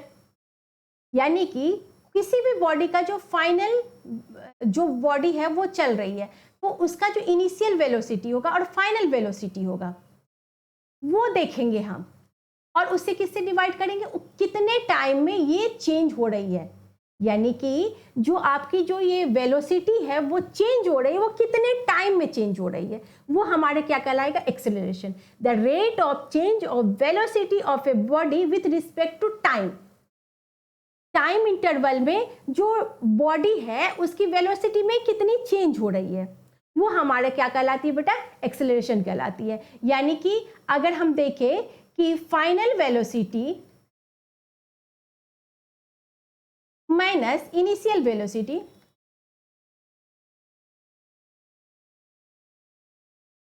By time, ठीक है, हमने क्या बोला बेटा, final velocity minus initial velocity by time, तो ये हमारा क्या हो जाएगा, एक्सेलरेशन। इसको हम क्या कहेंगे, एक्सेलरेशन। अब ये फाइनल वेलोसिटी को हम डिनोट करते हैं बेटा v से, और इनिशियल वेलोसिटी को डिनोट करते हैं u से, और टाइम को तो आपको पता है t, यानी कि और एक्सेलरेशन को डिनोट किया जाता है बेटा a से, तो a इक्वल टू क्या हो जाएगा, v minus u by t। The rate of change of velocity with respect to time is called acceleration. यानी कि जो चेंज हो रहा है वेलोसिटी में वो किस रेट से चेंज हो रहा है वही हमारी एक्सेलरेशन कहलाती है। तो एक्सेलरेशन क्या होती है, the rate of change of velocity with respect to time is called acceleration. अब इससे कैसा क्वेश्चन आएगा, एक्सेलरेशन आपको समझ में आ गया आई होप। अच्छा चलिए ठीक है, अगर नहीं आया तो अब एक बार ऐसे समझिए कि मान लीजिए कि कोई भी एक कार चल रही है, बात समझिए, कार चल रही है। अब कार जब चल रही है तो क्या वो एक कांस्टेंट वेलोसिटी से चलती रहेगी, यानी कांस्टेंट स्पीड से चलती रहेगी? नहीं। क्यों? क्योंकि अगर ट्रैफिक आएगी, आप पापा के साथ कार में बैठते हैं, हम लोग सब कोई कार में घूमने जाते हैं, पापा के साथ बैठते हैं या ड्राइवर के साथ किसी के साथ बैठ रहे हैं, तो वो क्या करता है, ब्रेक लगाता है, तो कार की स्पीड घट जाती है। फिर देखता है कि अरे रोड खाली है, चलो स्पीड बढ़ाते हैं, तो क्या हो जाता है, स्पीड बढ़ जाती है। यानी कि आप क्या देख रहे हैं बेटा, जो उसकी वेलोसिटी है, वेलोसिटी भी क्या होती है, डिस्प्लेसमेंट बाय टाइम, है ना। तो कितना वो टाइम के जो है उसका वेलोसिटी एक जैसा नहीं रहता, वो घटते बढ़ते रहता है। क्यों होता है, क्योंकि वो क्या होगा कि कभी आपको ट्रैफिक आ जाएगी, कभी रोड खाली मिलेगा। अब हाईवे पे चल रहे हैं, एकदम कांस्टेंट स्पीड से चल रहे हैं, तो वहां पे क्या हो जाएगा, वो यूनिफॉर्म एक्सेलरेशन हो जाएगा, आपका स्पीड क्या है, कांस्टेंट है। लेकिन अगर आप चल रहे हैं कहाँ पे, ट्रैफिक में, तो आपका स्पीड कभी ज्यादा होगा कभी कम होगा। समझ में आ रही बात को? तो अब यहाँ पे क्या देखेंगे कि जो हमारी वेलोसिटी है वो इनिशियल क्या थी और फाइनल वेलोसिटी क्या थी, उसको हम क्या करेंगे, v माइनस यू कर देंगे, और वो कितने टाइम में चेंज हुई वो हम कहेंगे कि मान लीजिए गाड़ी स्टार्ट हुई और स्टार्ट होकर के चलने लगी, उसका कोई ना कोई वेलोसिटी होगा। अब वेलोसिटी चेंज होकर के वो क्या हो जाएगा, आपका वेलोसिटी आपका चेंज हो गया, चेंज होकर के वो बढ़ गया या घट गया, दोनों चीज होता है, बढ़ेगा या घटेगा। हम अभी बताएंगे कि एक्सेलरेशन में भी दोनों चीज होता है, नेगेटिव एक्सेलरेशन भी होती है। लेकिन अभी मान के चलते आप बढ़ रहा है, तो वहां पे आप क्या हो गया, आप देखेंगे कि उसकी फाइनल वेलोसिटी क्या थी, इनिशियल वेलोसिटी क्या थी, और उसको आप घटाएंगे, और जब वो टाइम से कितने टाइम में ये हो रहा है उसको डिवाइड करेंगे, तो वो हमारा एक्सेलरेशन कहलाएगा। समझ गए एक्सेलरेशन की क्यों जरूरत पड़ती है, क्योंकि एक तरह से तो वेलोसिटी हो ही नहीं सकती है, तो वहां पे आपको एक्सेलरेशन निकालना पड़ता है। अब मान लीजिए जैसे इसमें क्वेश्चन कैसा देगा आपको, एक the velocity of an object increases, कोई भी ऑब्जेक्ट है उसकी वेलोसिटी इंक्रीज हो रही है, कहां से, 20 मीटर पर सेकेंड से 50 मीटर पर सेकेंड। ठीक है, गाड़ी जो है वो चल रही है और उसकी वेलोसिटी चेंज हो गई, यानी कि इनिशियल वेलोसिटी आपकी क्या थी बेटा, 20 मीटर पर सेकेंड। अब फाइनल वेलोसिटी क्या हो गई, 50 मीटर पर सेकेंड, और ये किस टाइम में हो रहा है, टाइम आपका क्या दिया हुआ है, 10 सेकेंड में। तो आपको बोलेगा व्हाट इज एक्सेलरेशन, आप बोलेंगे कुछ नहीं, ये तो बहुत हलवा है, v माइनस यू करना है बाय टी करना है। v क्या है बेटा? v हमारा है फाइनल वेलोसिटी, यानी कि यहाँ पे v क्या है हमारा? 50, इनिशियल वेलोसिटी 20 बाय 10, यानी कि 50 में से 20 गया 30, 30 बाय 10, तो ये हमारा क्या हो जाएगा? 10 bye 33 metre per second square. ठीक है। हाँ, और एक चीज बेटा ये ध्यान रखना है कि अगर इसकी आप एसआई यूनिट की बात करें, एक्सेलरेशन की एसआई यूनिट की बात करें, जैसे मैंने बताया था आपको स्पीड की SI unit metre per second होती है, वेलोसिटी के मीटर पर सेकेंड होती है, वैसे अगर एक्सेलरेशन की एसआई यूनिट की बात करें तो इसकी एसआई यूनिट क्या होगी? एसआई यूनिट होती है मीटर पर सेकेंड स्क्वायर। इसको आप ऐसे भी लिखते हैं, ऐसे लिखिए या ऐसे लिखिए, ये इक्वल ही हुआ, यानी कि -2 होता है, इसका मतलब मीटर पर सेकेंड स्क्वायर। जैसे भी लिखिए बात सारी चीज सेम है, बस इसका यूनिट याद रखना। और आप कभी भी देखिए फिजिक्स में जब भी न्यूमेरिकल बनाइएगा बेटा, एक चीज का हमेशा ध्यान रखिएगा कि आपको यूनिट लगाना नहीं भूलना है। अगर आप यूनिट लगाना भूल जाते हैं ना तो आपका यहीं पे 0.5 मार्क्स तो ऐसे ही डिडक्ट हो जाता है। तो जब भी न्यूमेरिकल्स बनाए, और फिजिक्स में है क्या बेटा, आप सच में देखिए ना, तो ये थ्योरी पेपर, थ्योरी आपको बस थोड़ा बहुत समझना है, आपको ज़्यादा से ज़्यादा न्यूमेरिकल प्रॉब्लम को बनाना है, क्योंकि यही आपको मार्क्स दिलाता है। चाहे आप 10th का एग्जाम देंगे, 11th का देंगे, 12th का देंगे, आप मेडिकल करिए, आप इंजीनियरिंग करिए, आपको कहीं भी थ्योरी बहुत ज़्यादा फिजिक्स में नहीं मिलेगी। आपको थ्योरी हमेशा बायो में मिलेगी, केमिस्ट्री में मिलेगी, लेकिन फिजिक्स और मैथ्स ऐसा है जहाँ पे आपको क्या है, ज़्यादा से ज़्यादा मैथमेटिकल प्रॉब्लम करना है, यानी कि फिजिक्स में आपको क्या करना है, न्यूमेरिकल्स करना है, तो न्यूमेरिकल्स पे ज़्यादा ध्यान रखें। अब आपको पता है कभी भी जनरली व्हाट इज एक्सेलरेशन बहुत कम ही पूछेगा, और आपको पूछेगा भी तो बहुत ही छोटा सा डेफिनेशन है, the rate of change of velocity with respect to time equal acceleration. ये तो आप 2 क्लास के बच्चे को भी रटवा दीजिए, वो रट लेगा, लेकिन 2 क्लास के बच्चे को आप बताइए, बोलिए कि आप एक्सेलरेशन निकाल के दिखाओ, तो वो नहीं निकाल सकता है, क्योंकि उसे न्यूमेरिकल्स प्रॉब्लम नहीं पता, न्यूमेरिकल्स पार्ट कैसे होते हैं, कैसे सॉल्व होते हैं, मीटर पर सेकेंड स्क्वायर क्या होता है, उसकी यूनिट क्या होती है, ये नहीं पता होता है। तो वो आपको पता होना चाहिए, क्योंकि यही आपको हमेशा मार्क्स दिलवाएगा। तो इसीलिए मैं साथ में एक एक करके अभी एक एक न्यूमेरिकल बता रही हूँ सबका, और एक पूरे क्लास में इस चैप्टर का सिर्फ न्यूमेरिकल करवाऊंगी आपको, जितनी तरह के न्यूमेरिकल्स होते हैं। अभी तो मैं आसान आसान से आपको बता रही हूँ ताकि आपको समझ में आए, और आगे क्लास में आपको मैं न्यूमेरिकल्स बहुत बताने वाली हूँ, तो आप क्लास में ऐसे ही आगे क्लास में बने रहिएगा बस। तो यहाँ हमने देख लिया बेटा कि कैसे हम एक्सेलरेशन निकालेंगे। अब बात किया मैंने बेटा क्या कि टाइप्स ऑफ एक्सेलरेशन की, तो टाइप ऑफ एक्सेलरेशन भी 2 तरह के होते हैं, uniform acceleration, uniform acceleration. In fact आप वेलोसिटी भी देखिएगा ना, तो uniform velocity, non uniform velocity, क्या वही वाली बात है कि जो आपकी जो चेंज हो रही है वेलोसिटी या एक्सेलरेशन, जो चेंज हो रही है वो यूनिफॉर्म है, यानी सेम। यूनिफॉर्म जहां भी दे रहेगा यानी सेम, यानी कि टाइम और डिस्टेंस दोनों सेम है, टाइम और एक्सेलरेशन दोनों सेम है, मतलब इक्वल इंटरवल ऑफ टाइम में equal interval of equal amount of acceleration हो रहा है, तो वो हमारा यूनिफॉर्म हो जाएगा। नॉन यूनिफॉर्म एक्सेलरेशन में भी सेम वही चीज होगा कि जहां पे इक्वल टाइम तो इक्वल है, लेकिन एक्सेलरेशन क्या है, अनइक्वल है, तो वो नॉन यूनिफॉर्म हो जाएगा।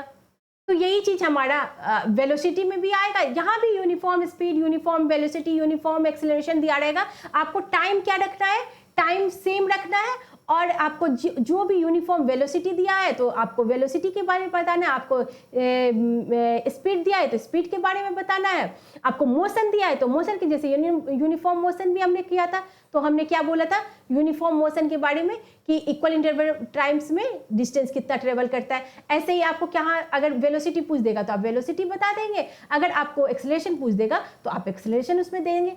टाइम को आपको सेम रखना है, समझ रहे बात को, आपको टाइम को क्या रखना है, सेम टाइम में, टाइम आपका सेम होता है, लेकिन एक्सेलरेशन क्या होता है, अनइक्वल होता है, तो ये हो जाएगा नॉन यूनिफॉर्म। लेकिन टाइम भी सेम, इसमें एक्सेलरेशन, टाइम भी सेम और एक्सेलरेशन भी सेम, तो ये हमारा क्या हो जाएगा, यूनिफॉर्म। यूनिफॉर्म और यूनिफॉर्म में यही अंतर होता है। यूनिफॉर्म से हमेशा यूनिफॉर्म से याद रखिएगा बेटा सेम, जहां भी यूनिफॉर्म रहेगा सेम, दोनों चीज सेम, क्या सेम, टाइम भी सेम, सेम टाइम और सेम इंटरवल ऑफ टाइम, ऐसे लिख दीजिए same interval of time,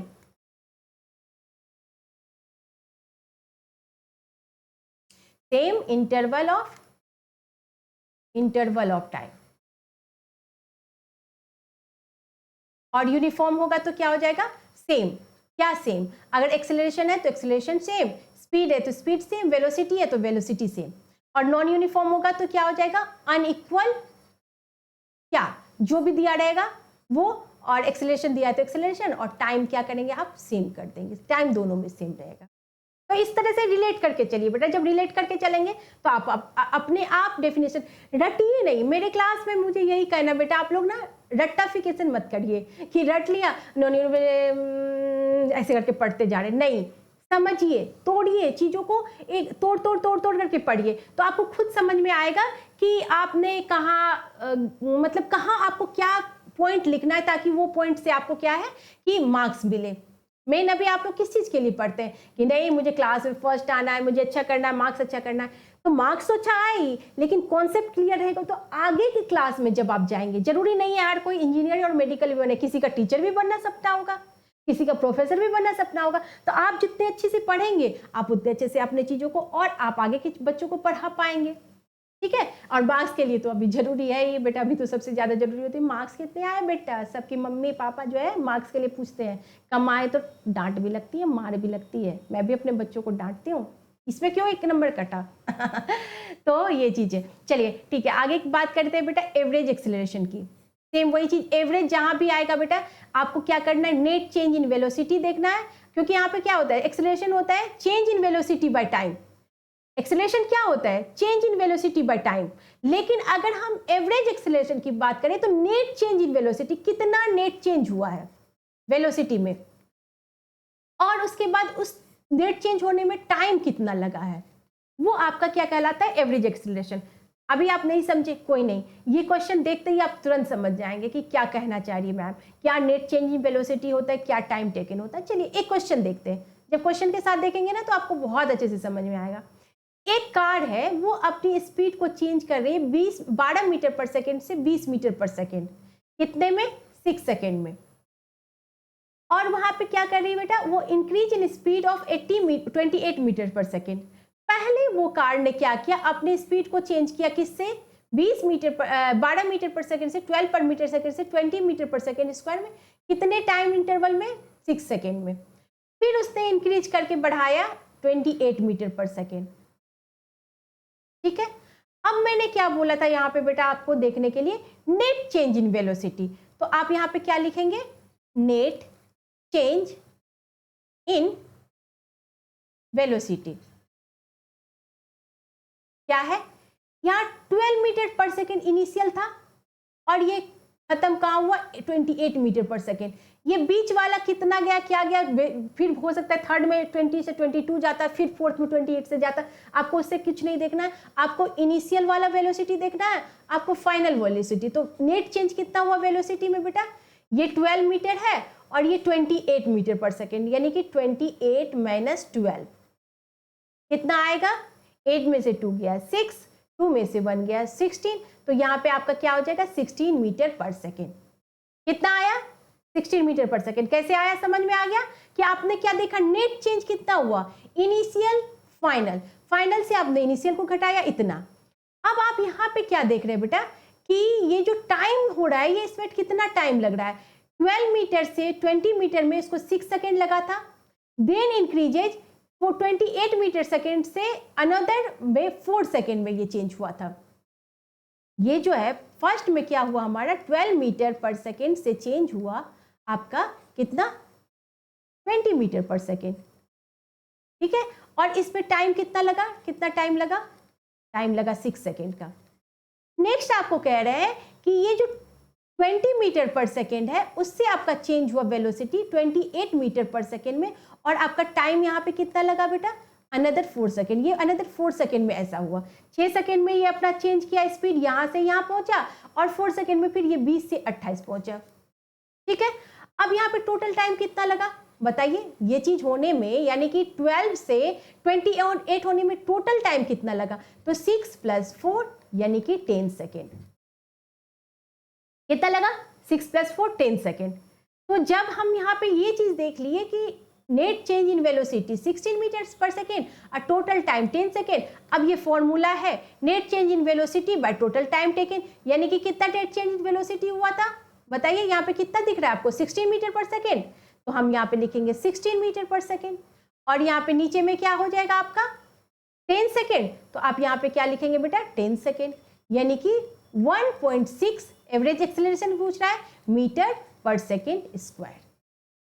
average acceleration कैसे निकालेंगे, यानी नेट चेंज इन वेलोसिटी और टोटल टाइम टेकन। टाइम आपको टोटल लेना है कि इससे इतना होने में इतना टाइम लगा, फिर इतना टाइम लगा।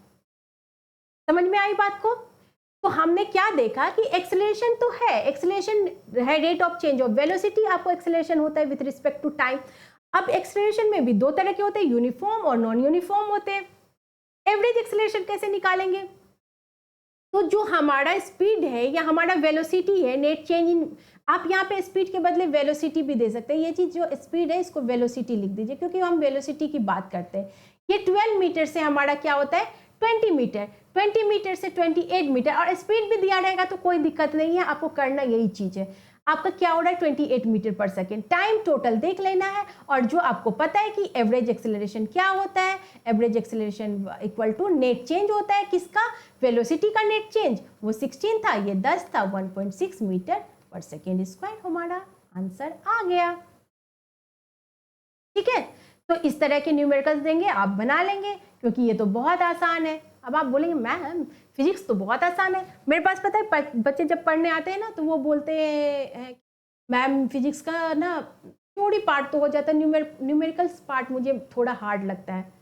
अरे बेटा कुछ भी नहीं है, अगर आप समझ गए ना तो न्यूमेरिकल्स सबसे आसान होता है। और मैथ्स और न्यूमेरिकल्स ऐसा होता है कि पूरे के पूरे आपको मार्क्स दिलाते हैं। बस आपको करना क्या है, 2-4 फॉर्मूले हैं उसको याद रखना। अब आप फॉर्मूला ही याद नहीं रखेंगे, अब जैसे मैंने बोला आपको नेट चेंज इन एक्सेलरेशन निकालने, एवरेज एक्सेलरेशन निकालने, सॉरी नेट चेंज नहीं एवरेज एक्सेलरेशन निकालने, अब आपको इसका फॉर्मूला ही नहीं पता है तो आप नहीं निकाल पाएंगे, है ना।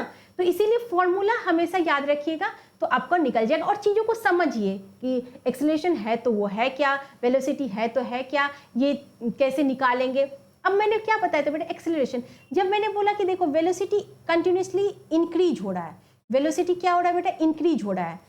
तो जब ये कंटिन्यूसली इंक्रीज हो रहा है तो यहाँ पे क्या हो जाएगा हमारा कि ये एक्सेलरेशन कहलाएगा। लेकिन अगर वेलोसिटी हो सकता है कि डिक्रीज भी हो ना, अब मान लीजिए कि हम ट्रैफिक में चल रहे हैं, तो ट्रैफिक में जब गाड़ी हमारे सामने आ जाती है या कुछ भी ट्रैफिक आता है तो हम क्या करते हैं, गाड़ी में ब्रेक लगाते हैं। तो जब ब्रेक लगाएंगे तो उसकी वेलोसिटी कम होगी, और जब वेलोसिटी कम होगी तो एक्सेलरेशन भी आपकी कम हो जाएगी, तो वो निगेटिव एक्सेलरेशन होगा, यानी कि रिटार्डेशन होगा। यानी कि व्हेन वेलोसिटी डिक्रीजेज, जब आपकी वेलोसिटी इंक्रीज हो रही तब तो आप एक्सेलरेशन बोलेंगे, लेकिन जब वेलोसिटी डिक्रीज हो रही है, जैसे अब एक कार है आपकी, वो 20 किलोमीटर पर आवर के हिसाब से चल रही है। अभी हम मार्केट जा रहे हैं, आपको पता है कि दिल्ली एनसीआर में या जहाँ भी आप कहीं भी चले जाइए, वहाँ पे क्या होती है बेटा, हम तो संडे और फ्राइडे और सैटरडे संडे तो चाहते ही नहीं कहीं निकले, क्योंकि पता है जैसे जाएंगे सिर्फ ट्रैफिक, गाड़ी चली नहीं, बस रुकी चली रुकी। तो इस तरह में क्या होता है, बार बार ब्रेक लगाना पड़ता है। जब ब्रेक लगाएंगे तो क्या होगा, हमारा वेलोसिटी कम होगा, डिक्रीज होगा। तो हमारा क्या हो जाएगा, जब डिक्रीज वेलोसिटी होगी, वेलोसिटी में डिक्रीजिंग होगा, घटेगा, तो वहां पे एक्सेलरेशन क्या होगा, निगेटिव होगा। और जब एक्सेलरेशन निगेटिव होगा तो उसे हम रिटार्डेशन कहेंगे। जैसे मान लीजिए एक कार चल रही है, ठीक है, चल रही है तो चलेगी, तो उसकी तो कुछ स्पीड होगी, और उसकी स्पीड क्या है 90 किलोमीटर पर आवर। अब ये क्या हो गई, अगले 5 सेकेंड में कुछ ऐसा आ गया कि उसे ब्रेक लगाना पड़ा, और उसकी स्पीड घट के 72 किलोमीटर पर आवर हो गई। तो पूछ रहा है कि बताइए कि रिटार्डेशन क्या है, व्हाट इज रिटार्डेशन, या इसके बदले पूछ सकता है कि व्हाट इज एक्सेलरेशन भी पूछ सकता है। आप यहाँ पे एकदम मत घबराइएगा कि अगर एक्सेलरेशन पूछ देगा कि तो क्या होगा, कुछ नहीं, आप एक्सेलरेशन भी पूछेगा तो आप लिखेंगे, लेकिन नीचे लिख देंगे निगेटिव एक्सेलरेशन है, इसका मतलब वो रिटार्डेशन है। ठीक है, अगर एक्सेलरेशन भी क्वेश्चन में दिया रहेगा तो डरना नहीं है बेटा, एक्सेलरेशन ही होता है, लेकिन वो निगेटिव एक्सेलरेशन होता है जिसे हम रिटार्डेशन कहते हैं। अब यहाँ पे 90 किलोमीटर पर आवर, ठीक है, यानी v इक्वल टू आपका है 90 किलोमीटर पर आवर। अब ये किलोमीटर पर आवर में दिया हुआ है तो इसको हम मीटर पर सेकेंड में चेंज कर लेते हैं। 90 इंटू 5/18, 18 5 जा 19, यानी कि 5 5 जा 25 मीटर पर सेकेंड। ठीक है, अब दूसरा u क्या है बेटा, 72 किलोमीटर पर आवर। तो यहाँ पे क्या हो जाएगा 72/5/18, 18 4 जा 72, 20 metre per second. Kilometre per hour को हमने क्या चेंज कर लिया, मीटर पर सेकेंड में। और ये टाइम कितना दिया हुआ है, टी दिया हुआ है 5 सेकेंड। अब आपको पता है कि a इक्वल टू क्या होता है, v minus you by T. तो हम लिखेंगे v हमारा क्या हो गया 25, सॉरी ये स्टार्ट कहाँ से होता है, u होता है ना बेटा, सॉरी माय बैड, मिस्टेक हो गया। v यू इनिशियल वेलोसिटी को u कहते हैं बेटा। तो u हमारा क्या हो गया 90 किलोमीटर पर आवर। ये क्या था हमारा इनिशियल वेलोसिटी ना, जहां से स्टार्ट हुआ उसको कहते हैं इनिशियल। इनिशियल मतलब क्या होता है, starting point, starting point, starting point. और फाइनल क्या होता है, जो आपका फाइनल हो गया, मतलब जहां पे आप जाकर के रुक जा रहे हो वो फाइनल हो गया। तो 90 किलोमीटर से ये 72 किलोमीटर, यानी कि u इसका क्या हो गया बेटा 90 to 5/10 25 मीटर सेकेंड। और v कितना हो जाएगा 20 मीटर सेकेंड। और v minus you by T, तो 20 माइनस 25/5। तो 20 माइनस 25 क्या होता है -5, -5/5 क्या हो जाएगा -1, यानी कि -1 मीटर पर सेकेंड स्क्वायर। यानी कि माइनस साइन क्या दिखा रहा है, अब आप बोलेंगे दिस इज रिटार्डेशन या negative acceleration. -1 metre per second square का मतलब क्या होता है बेटा कि यहाँ पे हमारा क्या हो रहा है, रिटार्डेशन हो रहा है। यानी कि ये भी तो एक्सेलरेशन ही हुआ, लेकिन ये कैसा एक्सेलरेशन हुआ, ये रिटार्डेशन है। यहाँ पे क्या हो रहा है, निगेटिव एक्सेलरेशन है। ये क्या है बेटा, निगेटिव एक्सेलरेशन। तो नीचे में आप लिख देंगे ये जो, जब आपका आंसर आ जाएगा -1, तो 1 - 1 metre per second square retardation, या यहाँ पे लिख देंगे निगेटिव एक्सेलरेशन। क्या लिखेंगे बेटा, निगेटिव एक्सेलरेशन, या फिर इसको रिटार्डेशन आप लिख दीजिए, कोई दिक्कत नहीं है। रिटार्डेशन लिखिए, निगेटिव एक्सेलरेशन लिखिए, सब एक ही चीज होती है। समझिए रिटार्डेशन क्या होगा। तो ये तो रहा बेटा हमारा कि जब हमने शुरू किया कि मोशन क्या होता है। अब आप समझ गए कि everything in this world is in motion. जितने भी ऑब्जेक्ट है इस वर्ल्ड में वो क्या है, क्योंकि हम पृथ्वी पे है ना, तो पृथ्वी घूम ही रही है। कैसे घूम रही है, अपने एक्सिस पे भी घूम रही है, अब सूर्य के चारों ओर भी घूम रही है। तो इसीलिए हम रेस्ट में एक दूसरे को दिखते हैं, बट हम एक्चुअली में रेस्ट में है नहीं, लेकिन दिख तो रहे हैं। तो इसीलिए रेस्ट और मोशन क्या होता है, एक दूसरे के रिलेटिव होता है। ये हमने पढ़ा। फिर आगे हमने क्या पढ़ा बेटा कि लीनियर मोशन क्या होता है, जो स्ट्रेट लाइन मोशन होता है उसे लीनियर मोशन कहते हैं। डिस्टेंस क्या होता है, फिर हमने डिस्टेंस में देखा कि कैसे हम वो बिना मैग्नीट्यूड के, डिस्टेंस मैग्नीट्यूड सिर्फ होता है बिना डायरेक्शन के। मतलब डिस्टेंस में क्या होता था बेटा, डिस्टेंस जब हम पढ़ते थे तो क्या होता था, डिस्टेंस क्या होता था कि लेंथ कवर, जो एक्चुअल लेंथ ऑफ पाथ, ठीक है, इसमें no need of direction.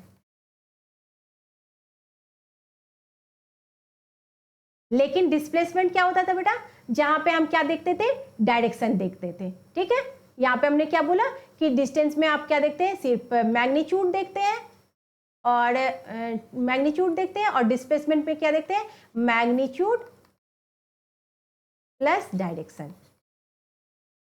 Okay, फिर आपने क्या देखा कि हम कैसे डिस्टेंस निकालते हैं, कैसे डिस्प्लेसमेंट निकालते हैं, और डिस्टेंस कभी भी जीरो नहीं होता है, डिस्प्लेसमेंट जीरो कैसे हो जाता है, ये पॉजिटिव नेगेटिव जीरो तीनों होता है। और डिस्टेंस और डिस्प्लेसमेंट इक्वल भी हो सकता है, इक्वल नहीं भी हो सकता है। अच्छा, एक चीज और याद रखिएगा बेटा, डिस्टेंस और डिस्प्लेसमेंट क्या होता है, डिस्टेंस और डिस्प्लेसमेंट इक्वल हो सकता है, लेकिन डिस्प्लेसमेंट डिस्टेंस से कम हो सकता है, लेकिन डिस्टेंस कभी भी डिस्प्लेसमेंट से कम नहीं होगा। आई बात समझ में, डिस्टेंस डिस्प्लेसमेंट से कम नहीं होगी, लेकिन डिस्प्लेसमेंट डिस्टेंस से कम हो सकती है। ओके, तो ये चीज है। फिर हमने क्या देखा कि डिस्टेंस डिस्प्लेसमेंट में क्या क्या डिफरेंस होता है। फिर हमने मोशन का टाइप्स किया, फिर हमने स्पीड एंड वेलोसिटी देखी। स्पीड क्या होती है, उसके न्यूमेरिकल्स बनाए, वेलोसिटी क्या होते हैं, उसके भी न्यूमेरिकल्स बनाए, एक्सेलरेशन क्या होता है, एंड रिटार्डेशन क्या होते हैं, और सबके एक्सेलरेशन क्या होते हैं, uniform acceleration, non uniform acceleration, retardation क्या होते हैं, यहाँ तक हमने देख लिया। अब आगे के क्लासेस में हम इससे रिलेटेड न्यूमेरिकल्स बनाएंगे, और आगे जितने भी फॉर्मूला है, जितने भी इससे रिलेटेड चीज़ें हैं, उनको हम पढ़ेंगे, इस चैप्टर से रिलेटेड चीज़ों को।